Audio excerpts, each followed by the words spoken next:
Voici un peu les conditions dans lesquelles le Congo se retrouve aujourd'hui avec le président Tshisekedi. C'est-à-dire que nous pouvons tout faire. La constitution que nous avons, elle est très dangereuse et elle est très mauvaise. Voilà pourquoi dans les premiers mandats de Tshisekedi, quand nous sommes arrivés en 2023, je suis le premier des communicateurs ou bien des analystes politiques qui j'ai dit qu'il ne fallait pas qu'on aille aux élections. Il y avait la guerre à l'Est. Mais comme les Congolais, c'est un peuple peut-être qui est différent. Oh non, il y aurait des élections, non, non, non. Et comme ça, comment vous allez aux élections dans un pays où vous avez la guerre, les gens vous attaquent, on vous oblige d'aller aux élections pour vous faire sortir vite, remplacer quelqu'un d'autre.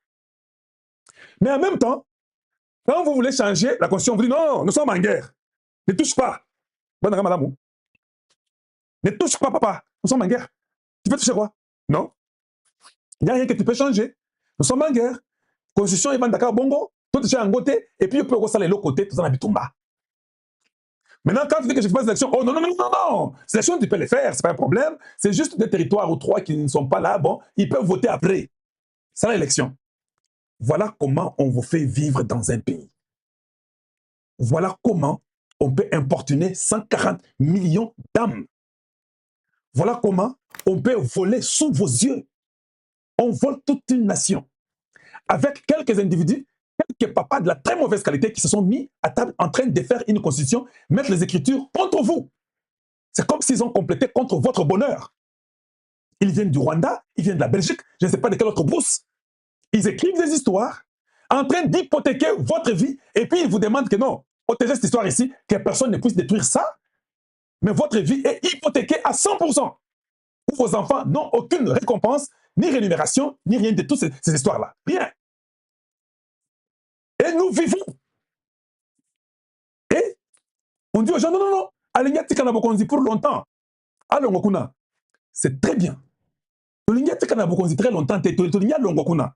Mais avant Alongokuna, biso tolingi tolongola maloba na bino bokomaki wana. Yango eza pe wana très longtemps. Maloba na bino eblokaka biso. Maloba na bino eza maloba ya bandoki. Maloba na bino eza eloko moko ezo mamboka. Parce que eko kopesa mutu moko 9 postes, 10 postes, 30 postes. Maloba na bino ezo boma bana mboka et puis on ne peut pas progresser. Attention koza médiocre, so koza na mbongo ko rompre batou pour voter yo kozaka na poste. Maloba na bino eza mabe koleka ye azana bokonzi wana. Alors biso to lingi avant que ya longwa. Tout le monde maloba na bino. Vous m'avez saisi? C'est simple. La réponse est que le peuple congolais doit vraiment, le plus vite possible, se révolter contre cette constitution. Dans toutes ses formes. Il n'y a personne. Surtout pas quelqu'un qui mange bien en Europe, un certain Olivier Kamitatou, où il mange bien avec un Français inutile, un papa de la très mauvaise qualité, un papa inutile, un papa médiocre, qui vient nous parler de la constitution, pendant que lui a volé, il a mangé, il a été même président de l'Assemblée, il a même rejoint la rébellion en se cachant, il a été avec les ennemis de la République. Il vient nous dire que non, le peuple ne veut pas qu'on change. Non, non, nous voulons changer. Nous voulons changer pour que vous ne puissiez plus jamais rentrer au pouvoir. Nous voulons changer pour qu'on donne aux fils du pays le pouvoir de diriger leurs propres frères. Pas un étranger ici. Je suis clair. Notre souci est que vous puissiez tous disparaître. Et c'est ça notre combat. Parce que vous nous avez écrit des bêtises. Vous, ce qui vous intéresse, c'est de venir au pouvoir pour nous mater une fois de plus. Mais la mort de tous les enfants de l'Est de la République, les gens qui meurent matin, midi, soir, vous soutenez derrière Kagame et vous êtes incapable de le condamner.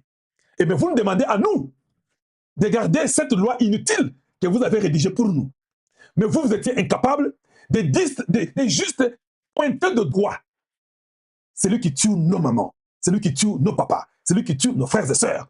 Vous êtes incapable de le dénoncer ouvertement. Il dit même qu'il veut déstabiliser votre pays. Il est chez vous pendant 30 ans. Vous êtes mort à 20 millions. Vous êtes incapable de le dénoncer et de dire quoi que ce soit. Mais vous venez avec un courage de la très mauvaise qualité. Oh non, vous savez, on ne peut pas changer. Tshisekedi veut s'éterniser au pouvoir.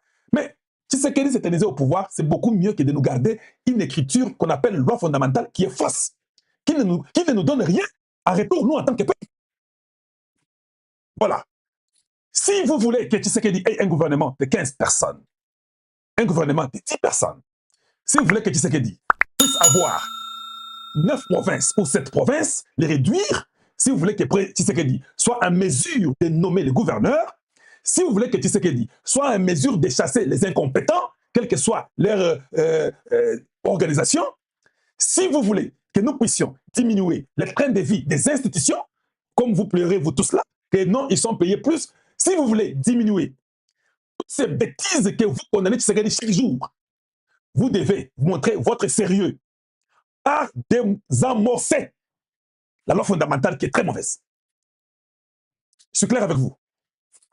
Donc, si vous voulez aujourd'hui que vous ayez un gouvernement de moins de personnes, si vous voulez aujourd'hui qu'on ne mette pas tous ces voyous inutiles de la très mauvaise qualité qui ont dirigé ces pays pendant 30 ans et qui n'ont rien fait et qui n'ont plus d'inspiration et qui sont au fait finis, que nous ne voulons plus, il n'y a qu'une seule condition. La seule condition qu'il y a, c'est que le peuple se lève et qu'il dise non à la loi fondamentale qui est là. Que le peuple dise, nous sommes fatigués, Bagé à cache-cache, toujours qu'il n'est pas président, oh, Aza président, mais toujours son Gaboye, et Ezande Mama Toulouka, premier ministre, toujours qu'il est président, et on nous tourne en brique. Pendant 30 ans, tout un peuple intelligent que vous êtes, on vous tourne en brique, on vous tourne dans des médiocres, et on nous fait tourner comme ça. Non. Il faut que le peuple accepte et demande un référendum populaire. Il faut que le peuple sorte dans les rues, qu'il marche et dise que nous voulons remplacer cette constitution. Parce que Tolingi Tomona, et sa constitution bien Tshisekedi. Malgré que la constitution elle est mauvaise, Tomoni a Tongi, Tomoni a sali moi bilo comme naye, et belé ou bien mouké, mais a sali. Mettons-le dans la position qu'il peut bien faire son travail. Mettons-le dans la position qu'il peut aider le Congo à émerger. Mettons-le dans les conditions où nous avons une loi fondamentale qui va bénéficier, nous, le peuple. Pas une loi fondamentale qui va bénéficier nos ennemis, les étrangers. Au président, pas gouverneur, pas Bongo, pas député provinciaux, c'est la loi fondamentale qu'il faut détruire, qu'il faut désamorcer. Je peux vous le dire aujourd'hui. La constitution que nous avons, elle doit être remplacée les sitôt, les plus vite possible, je veux dire. Je veux dire le plus vite possible, ou bien le plus tôt possible, sera le mieux pour nous. Alors, ça nous aidera. Dans les histoires, oh non, on peut céder une partie de notre terre, on peut faire ceci, on peut faire ça. Tout peut changer à la minute. Oh, il n'y a pas l'argent qu'on sort, le Sénat peut disparaître à la minute. Moi, j'ai toujours pensé qu'il y a beaucoup de choses qui peuvent être résolues en remplaçant la Constitution. Moutou passe, il y a Sénat et Silim Balamoko. Aucun Congolais ne reviendra pour dire, mais c'est quoi, sénateur, on va s'aligner, ça les. Non, la loi fondamentale qu'on va remplacer vous aide déjà à éliminer ces histoires-là des sénateurs. Oh, mais maintenant, comment? Nous avons 26 provinces. Il y a beaucoup de problèmes. La loi fondamentale que nous allons remplacer peut nous ramener 6, 7 à 9 provinces. Et nous sommes bons. Et le développement se fera au niveau des territoires. 145 territoires. Donc nous n'allons pas aller avec le fédéralisme comme les ennemis de la République le veulent pour séparer notre pays. Mais nous irons avec l'unitarisme décentralisé au niveau des territoires. Je dis bien l'unitarisme décentralisé au niveau des territoires. Parce que nous devons tellement nous unir pour ne pas permettre de donner la chance à qui que ce soit. Mais en même temps, on va développer une politique de territoire où les territoires doivent être en capacité d'avoir tout ce que les autres ont. Un développement décentralisé totalement au niveau du territoire. Tout son développement. Mais quand il s'agit des provinces, c'est l'unité. Nous diminuons le nombre de provinces pour vraiment pour décourager l'ennemi. Rester avec 7, 9 provinces au plus. Et nous demandons au président de nommer ces gouverneurs-là. Et aucun gouverneur ne peut être de sa province. Le tribalisme va diminuer. On n'aura pas que non, moi je suis le fils de l'Équateur, il faut qu'on me nomme chez moi. Non, tu n'as pas le droit de te nommer chez toi. Est-ce que c'est clair? Est-ce que c'est clair? Donc, une constitution qui vous crée des problèmes. Une constitution qui crée des problèmes et les débats chaque jour. Quel est ce peuple, lui? Chaque jour a toujours des débats sur des choses qui sont écrites. Et que ce peuple-là ne comprend pas qu'il faut déjà abolir tout ce qui a été écrit. C'est ça qui nous crée même des discussions. C'est ce qui nous crée des discussions. C'est cette loi qui a été écrite à votre place. Vous n'avez pas participé. Donc le peuple congolais doit faire un référendum. Il faut se révolter, dire que nous voulons un référendum le plus tôt possible. Je n'ai jamais compris Il y a un truc là qu'on appelle dialogue. Ce n'est même pas écrit dans les bêtises des constitutions. Pourquoi on fait le dialogue? Je n'ai jamais compris ce peuple congolais, qu'on appelle un grand peuple, qui a fait des dialogues et des dialogues qui n'ont jamais résolu un problème. Mais qui continue à croire dans ces dialogues-là bêtes et stupides. Et faisons seulement les dialogues pour qu'on puisse calmer les esprits. En fait, une façon de voler. Tous ces voyous politiciens, des voleurs de grands chemins, je le dis ouvertement, ce sont des voleurs de grands chemins. Ils n'aiment pas le Congo. Quand ils appellent le dialogue là, c'est pour aller causer, se distribuer les postes et nous garder toujours en otage. Le peuple qui a tant souffert pendant 30, 40 ans, le peuple refuse le dialogue. Ça ne profite pas, ça ne nous bénéficie pas. Pourquoi toi, les peuples, tu vas accepter un truc qui ne te bénéficie pas? Je suis là, je suis la température de la République du Congo, ou bien de la République démocratique du Congo. Je suis votre frère. Et je vais révolter votre esprit de ne plus accepter un dialogue qui n'a rien à voir avec toi et moi. Un dialogue qui ne vous donnera rien du tout, mais qui va calmer les esprits de tous les voleurs. Nous ne voulons pas que les esprits des voleurs soient calmés. Nous voulons qu'ils soient vraiment commentés et qu'ils n'aient pas le moyen de voler ou de se partager le gâteau qui est le patrimoine national.